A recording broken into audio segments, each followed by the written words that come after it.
如果你同邊個一齊咧都可以愛得轟轟烈烈，每日咧都離唔開對方，但係分開之後咧又會覺得心痛唔捨得，呢一個咧完全唔阻礙你咧無縫銜接另一個，咁樣咧你未必係咧所謂嘅戀愛腦，反而咧可能咧係扮成戀愛腦嘅付出型人格，兩者咧有根本上嘅唔同。戀愛腦咧嘅底層邏輯咧其實係缺愛，人哋咧俾佢少少愛咧，佢就會回報百倍、千倍。咁就算咧對方傷害佢，佢都係唔會走嘅。而付出型人格咧嘅係內心裏邊咧冇咩自我，佢承受唔到咧自己嘅情緒，一定咧要將情緒咧交俾另一個人咧幫佢分擔。咁呢一個時候咧，邊一個人出現喺佢身邊，可以幫佢分擔到佢嘅情緒咧，佢就會咧愛上嗰個人。背後運作其實係一種情緒依賴嘅心理機制。心理學上面講咧，情緒依賴咧就係當人面對情緒困擾嗰時候，因為缺乏同自己情緒相處同埋自我安慰嘅能力，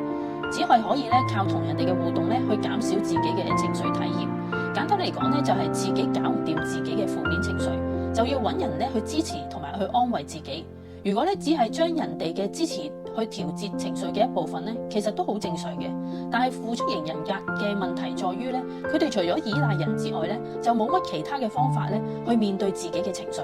所以咧，你會見到咧，付出型人格嘅係邊個愛我，我就會愛邊個；邊個安慰我咧，我就需要邊個。但係只要對方咧冇及時回應或者支持，佢就會即刻咧覺得自己唔被愛。歸根究底咧，對付出型人格嚟講咧，愛係要被聽到、被支持、被陪伴。對方咧係邊個咧，可能其實都唔係咁重要。任何咧喺佢情緒波動出現嘅時候咧，只要有人肯聽佢講，幫佢咧分擔佢嘅情緒，都有可能咧成為佢嘅情感寄託。呢一種需求嘅背後咧，伴隨住深層嘅孤獨感同埋咧情感孤立嘅恐懼。所以咧，你會發現咧，一般人咧自己一個人咧都可以自己娛樂嘅，但係付出型人格咧嘅獨處時候咧，往往咧都陷入咧習慣性無助嘅莫名恐懼裏面。結果咧，佢好多時候咧，就算伴侶咧對佢唔好都好啦，佢都唔會輕易咁放手，因為咧冇乜傷害得過咧佢自己一個人生活更加差。而佢哋留戀咧，其實唔係愛，而係咧將佢嘅情緒咧分擔出去之後咧，就會感覺到輕鬆同埋有安全感。聽落去咧，付出型人格咧好似好利己咁樣，但係咧點解佢哋喺感情入邊咧仲會受傷？原因咧就係因為自我匱乏，令到佢哋咧開始一段關係嗰陣咧，佢冇耐性去篩選。好容易咧走入一段咧唔適合自己嘅關係，甚至乎咧因為佢冇呢個力量主動離開，令到咧伴侶咧覺得只要間中咧俾一啲甜頭佢咧就可以咧隨便咁樣去對待佢。所以咧等到佢忍無可忍咧要分手嘅時候咧，佢嘅伴侶咧反而會覺得一頭霧水，覺得咧自己咧俾人斷崖式分手。但係呢啲咧唔代表咧付出型人格就係感情入邊嘅贏家。事實上咧，佢哋因為情緒依賴嘅心理機制，已經咧陷入咗一個長期重複嘅惡性循環裏面，自己承受唔到情緒，所以咧唔分好壞咧就進入咗一段關係。呢一段關係咧多數都係缺乏穩定同埋支持，於是好容易咧就覺得冇人回應，情緒孤立，但係咧又要馬不停蹄咧去揾下一段關係，而下一段嘅關係咧往往又係相似嘅循環。要打破呢一個循環，對付出型人格嚟講咧，最緊要咧係發展獨立嘅情緒應對機制。首先咧要學識咧正視同埋接納情緒嘅存在。情緒嚟咗嘅時候咧，唔係代表咧一定要解決或者一定要咧揾人依靠，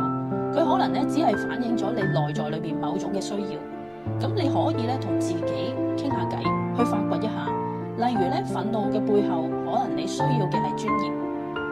而焦慮嘅背後，可能係你對未來嘅迷茫。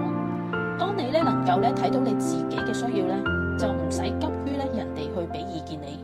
其次咧要豐富情緒嘅內涵，情緒咧唔單止咧只係孤獨同埋悲傷，其實我哋仲可以有開心、